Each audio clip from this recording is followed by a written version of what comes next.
Good morning friends, मेरा नाम है कल्पना शुक्ला और मैं आप सभी का स्वागत करती हूँ मेरी स्टडी में। सबसे पहले तो आप लोगों से रिक्वेस्ट है कि आप लोग प्लीज़ वीडियो को ज़्यादा से ज़्यादा शेयर किया करें और लाइक करना बिल्कुल भी ना भूला करें। तो इतना तो काम आप कर ही सकते हैं। आशा करती हूँ कि आप सभी बेहतर होंगे और अपना रिवीजन वगैरह कर रहे होंगे, क्योंकि बिना रिवीजन के आप अगर चाहते हैं कि आपको चीज़ें याद रहें तो फिर ये असंभव है। तो आपको रिवीजन तो करना ही पड़ेगा। सो स्टार्ट करते हैं हमारा आज का सेशन। और आज है 30 जून। 30 जून से रिलेटेड जो भी इंपॉर्टेंट क्वेश्चंस हैं हम वीडियो में डिस्कस करेंगे। और मैं आपको बता रही हूँ कि आज के क्वेश्चंस बहुत ही इंपॉर्टेंट हैं, तो आपको बिल्कुल याद रखना है। जो भी इंपॉर्टेंट आपको लगता है आपको उसे लिख के रखना है, क्योंकि आज के क्वेश्चंस महत्वपूर्ण हैं। तो चलते हैं पहले क्वेश्चन की तरफ। और पहला क्वेश्चन जो है वो बहुत ही इंपॉर्टेंट है। केंद्र सरकार ने हाल ही में अटॉर्नी जनरल के वेणुगोपाल का कार्यकाल एक बार फिर से कितने वर्ष के लिए बढ़ा दिया, यहाँ आपको ये बताना है। तो यहाँ इनके कार्यकाल में फिर से बढ़ोतरी कर दी गई है। इससे पहले भी बढ़ोतरी की गई थी, लेकिन एक बार फिर हमें इनके कार्यकाल में बढ़ोतरी देखने को मिली है। तो ये 1 साल की बढ़ोतरी इनके कार्यकाल में कर दी गई है एक बार फिर से। तो अब ये 1 साल तक इस पद पर बने रहेंगे। तो इनके बारे में थोड़ा सा जान लेते हैं। अब के वेणुगोपाल जो हैं अपने पद पर 30 जून 2022 तक ऐसे ही बने रहेंगे। इसके पहले 2020 में भी उनका कार्यकाल 1 साल के लिए बढ़ाया गया था, क्योंकि 2020 में भी कोविड-19 चल रहा था, जिसकी वजह से कई सारे लोगों का कार्यकाल बढ़ाया गया था। और यहाँ भी हमें इनके कार्यकाल में एक बार फिर से बढ़ोतरी देखने को मिली है। तो इस तरह से इनका जो कार्यकाल है ये उनका दूसरा एक्सटेंशन किया गया है। तो ये भी बहुत इंपॉर्टेंट बन सकता है। अगर कथन में ये प्रश्न बना तो ये भी डाल सकते हैं कि ये इनका पहला एक्सटेंशन है या इनका दूसरा एक्सटेंशन है। तो ये इनका दूसरा एक्सटेंशन है। के वेणुगोपाल को 1 जुलाई 2017 को भारत का अटॉर्नी जनरल बनाया गया था। इसको महान्यायवादी बोलते हैं हिंदी में। हिंदी वालों के लिए भी बता देती हूँ, और इंग्लिश में इसे अटॉर्नी जनरल बोलते हैं। तो महान्यायवादी इन्हें बनाया गया था, भारत का महान्यायवादी। उन्होंने भारत के 15वें अटॉर्नी जनरल के रूप में 3 साल के लिए शपथ ली थी। तो फिलहाल है तो अभी भी ये 15वें, क्योंकि व्यक्तिगत क्रम में अगर देखा जाए तो अभी तक किसी को चुना ही नहीं गया है। तो ये 15वें अटॉर्नी जनरल हैं। अब जब इनके बाद कोई नया बनेगा तो वो 16वां अटॉर्नी जनरल बनाया जाएगा। तो फिलहाल नेक्स्ट ईयर तक हमें वेट करना होगा कि महान्यायवादी कौन बनेगा। अब अच्छा, महान्यायवादी होता क्या है? तो भारत सरकार का सबसे बड़ा वकील आप समझ सकते हैं सुप्रीम कोर्ट में, जो भारत सरकार के पक्षों को जाकर के रखता है।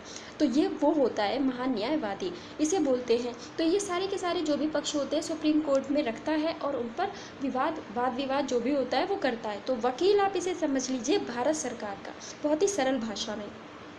आपको कमेंट बॉक्स में बताना है कि अटॉर्नी जनरल को किस अनुच्छेद के अंतर्गत एक्सप्लेन किया गया है। संविधान के कौन से अनुच्छेद के अंतर्गत महान्यायवादी को एक्सप्लेन या उसको वर्णित किया गया है। नेक्स्ट क्वेश्चन की तरफ चलते हैं और हमारा अगला प्रश्न है, हैकर्स द्वारा किए गए रैंसमवेयर हमलों के बढ़ते जोखिम के कारण कौन सा देश एकमात्र शीर्ष स्तरीय साइबर शक्ति बन गया है। अब आपको बताती हूँ कि ये जो देश है वो वैसे भी सबसे बड़ी शक्ति है। अगर आप वर्ल्ड लेवल पर देखें, जो भी इतने सारे कंट्रीज़ हैं, तो सबसे बड़ी शक्ति इस देश को माना जाता है। हर तरीके की पावर इस देश के पास है, चाहे सैन्य की बात करें या फिर साइबर सुरक्षा की बात करें। इवन अंतरिक्ष में भी इसकी जो है सेना स्थापित कर दी गई है। तो अब आप देखिए कि ये देश हर जगह से बहुत ही शक्तिशाली बन चुका है। तो यहाँ पर रैंसमवेयर हमलों की बात करिए, जो ऑनलाइन हमले होते हैं हैकर्स के द्वारा, उनसे भी निपटने के लिए एकमात्र शीर्ष स्तरीय साइबर शक्ति बन गया है, और ये है देश अमेरिका। तो अमेरिका आप याद रखिएगा सबसे बड़ी शक्ति है। अमेरिका बहुत ही ताकतवर देश है, इसको हल्के में लेना तो बिल्कुल ही हमारा तो सोचना भी नहीं होगा कि ये देश छोटा मोटा देश है। और फिर रशिया जैसे देश, इसके अगर कोई देश इसकी तुलना में आकर के खड़ा हो सकता है तो रशिया और चाइना जैसे देश खड़े हो सकते हैं। भारत तो कभी सोचेगा भी नहीं कि अमेरिका के टक्कर में आकर के खड़ा हो जाए। तो फिलहाल अमेरिका यहाँ पर बहुत ही बड़ी शक्ति है। और रैंसमवेयर हमलों की यहाँ पर बात हो रही है, जिसमें ये सबसे सर्वोच्च शिखर पर पहुँचा है। अब इसके बारे में हम बात करते हैं तो यहाँ पर एक रिपोर्ट प्रस्तुत की गई थी international institute for strategic studies. इसको IISS, इस रिपोर्ट का नाम रखा गया था IISS रिपोर्ट। और इस रिपोर्ट में क्या बताया गया था कि जितने भी साइबर सुरक्षा से संबंधित जो भी मामले थे उनसे रिलेटेड ये एक रिपोर्ट प्रस्तुत की गई थी यहाँ पर कि कौन सा देश कितने जोखिमों से भरा है साइबर सुरक्षा के मामलों में।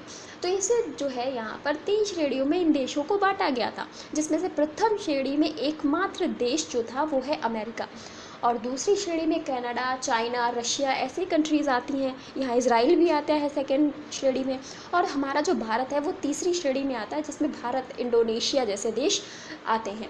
तो भारत यहाँ पर कुछ शक्तियाँ तो भारत के पास हैं, यहाँ पर शक्तिशाली देशों की बात चल रही है तो भारत के पास कुछ शक्तियाँ तो हैं, परंतु अगर हर क्षेत्र में देखा जाए तो भारत अभी हर क्षेत्र में एक ताकतवर देश नहीं है। जबकि अगर हम चाइना की बात करें तो कुछ क्षेत्रों में वो भी ताकतवर नहीं है, क्योंकि वो सेकंड श्रेणी में आता है। और अमेरिका हर क्षेत्र में ताकतवर देश बताया गया है क्योंकि उसको प्रथम श्रेणी में रखा गया है। तो आपको ये रिपोर्ट के बारे में याद रखना है। नेक्स्ट क्वेश्चन पर हम चलते हैं। रक्षा अनुसंधान एवं विकास संगठन, जिसे हम DRDO बोलते हैं, इसने दोहरी मार करने वाली किस परमाणु मिसाइल का सफल परीक्षण किया है? तो यहाँ पर इसका परमाणु परीक्षण किया गया है ओडिशा के चांदीपुर के तट से, जो अब्दुल कलाम आज़ाद द्वीप नहीं बोला जाता है, वहाँ से इसका परीक्षण किया गया है। तो ये जो मिसाइल का नाम है वो है अग्नि प्राइम।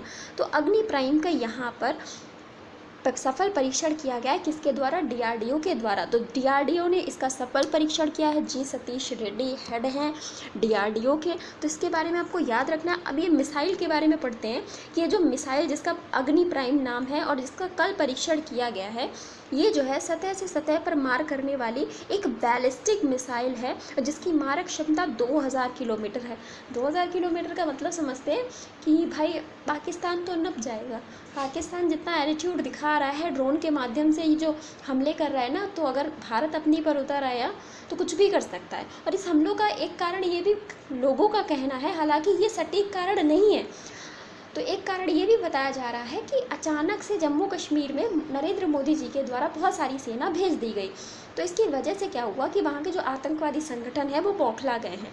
तो अब वो ड्रोन के माध्यम से हमला कर रहे हैं, क्योंकि अब उनके बस की बात नहीं है कि स्वयं जा कर के पत्थरबाजी कर सकें या इस तरीके की कोई कार्यवाही कर सकें।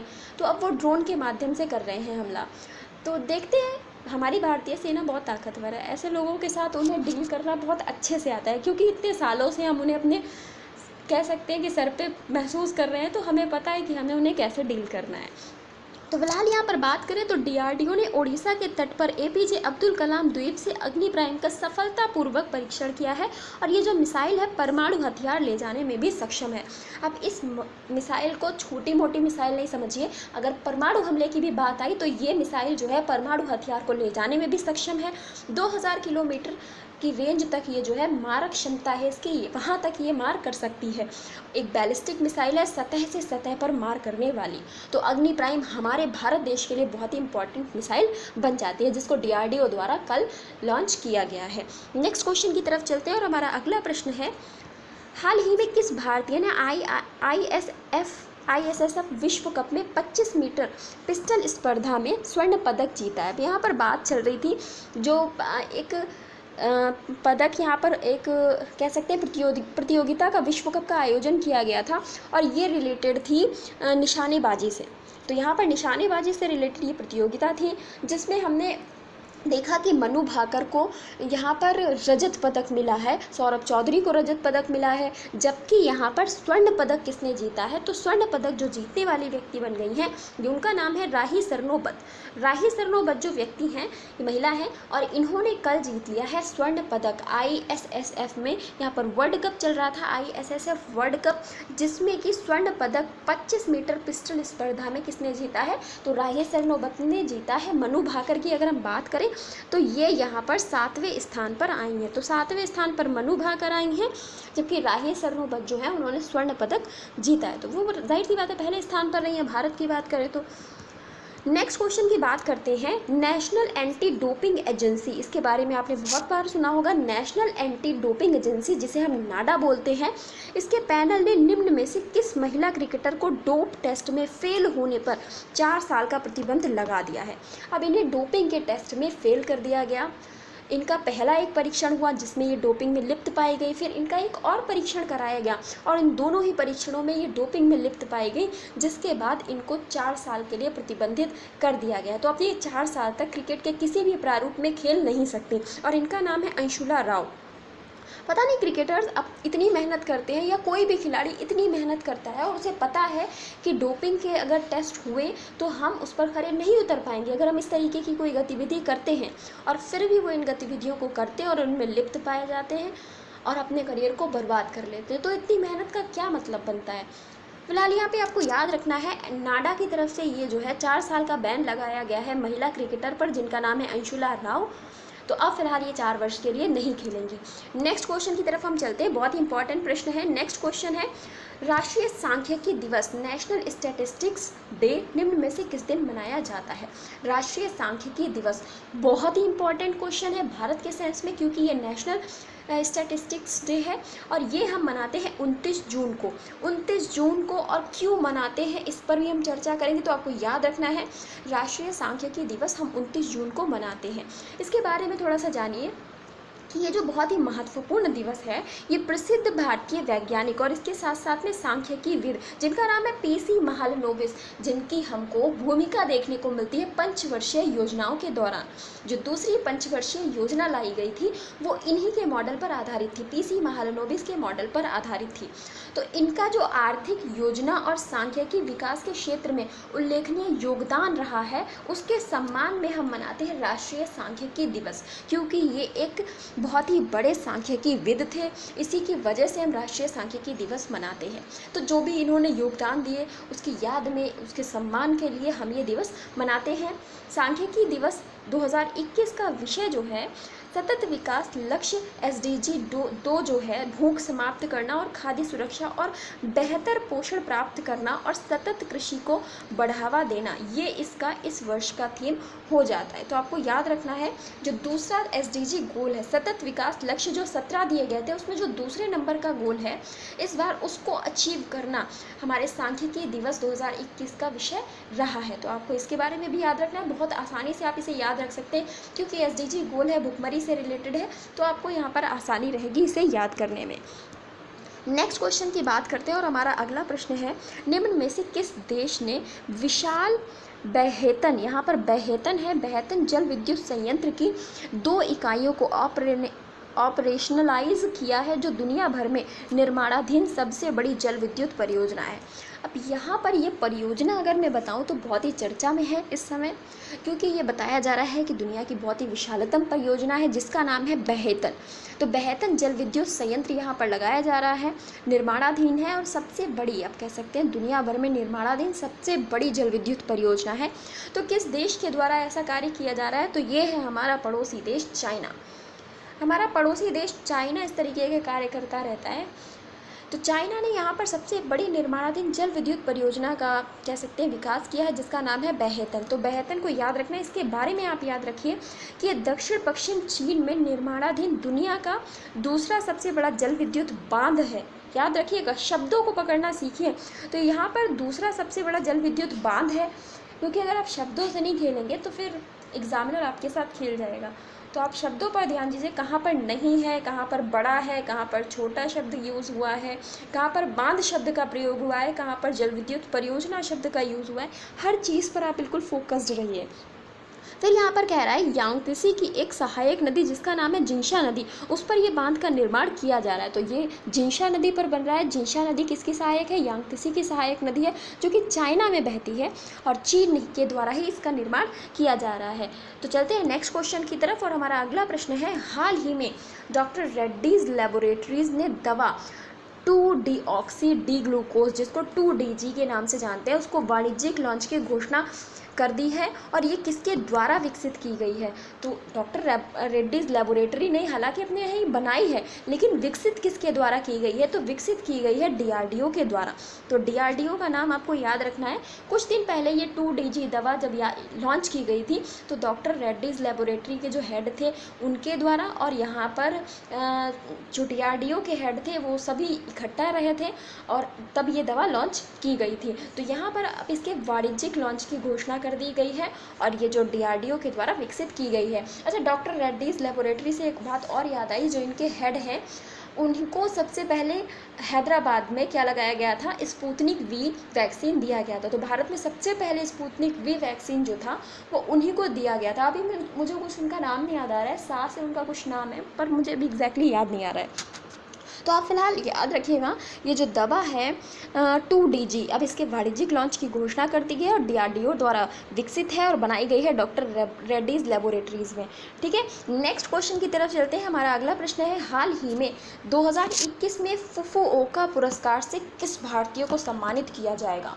मोस्ट इम्पॉर्टेंट क्वेश्चन, आप इसे समझिए, क्योंकि क्या होता है कि ये पुरस्कार जो है हमेशा भारतीयों को नहीं दिया जाता, लेकिन इस बार किसी भारतीय को सेलेक्ट किया गया है फुकुओका पुरस्कार के लिए और इनका नाम है पी साईनाथ। पी साईनाथ जो हैं इनको ये फुकुओका पुरस्कार से सम्मानित किया जाएगा। अब ये पुरस्कार क्यों दिया जाता है कि एशिया में, जो पूर्वी एशिया है, इसमें जो भी विकासात्मक कार्य किए जा रहे हैं, जो भी भाषा से, उसकी संस्कृति से रिलेटेड जो भी कार्य किए जा रहे हैं, तो उन पर जो लोग वर्क करते हैं, उन पर जो लोग सहायता करते हैं, उसके लिए उन्हें वो पुरस्कार दिया जाता है। तो यहाँ पर पी साईनाथ को ये पुरस्कार दिया जा रहा है। इनके बारे में थोड़ा सा हम जान लेते हैं। पी साईनाथ को फुकुओका पुरस्कार, भव्य ये पुरस्कार मिलेगा, जबकि अकादमी पुरस्कार और कला और संस्कृति का पुरस्कार जो है जापान के किशिमोतो मियोको और थाईलैंड के फिल्म निर्माता प्रमदा यू को मिलेगा। तो इन लोगों को भी दिया जा रहा है, लेकिन इन लोगों की कैटेगरी अलग है, जबकि जो भव्य पुरस्कार, जो मेन पुरस्कार है, वो भारत के पी साईनाथ को दिया जाएगा। इसके बारे में अगर हम और बात करें तो फुकुओका पुरस्कार जो है अब तक 11 भारतीयों को मिल चुका है। तो मतलब ये बहुत बड़ी बात है कि अब तक सिर्फ 11 लोगों को मिला है भारत में और ये जो है उसमें शामिल हो गए हैं।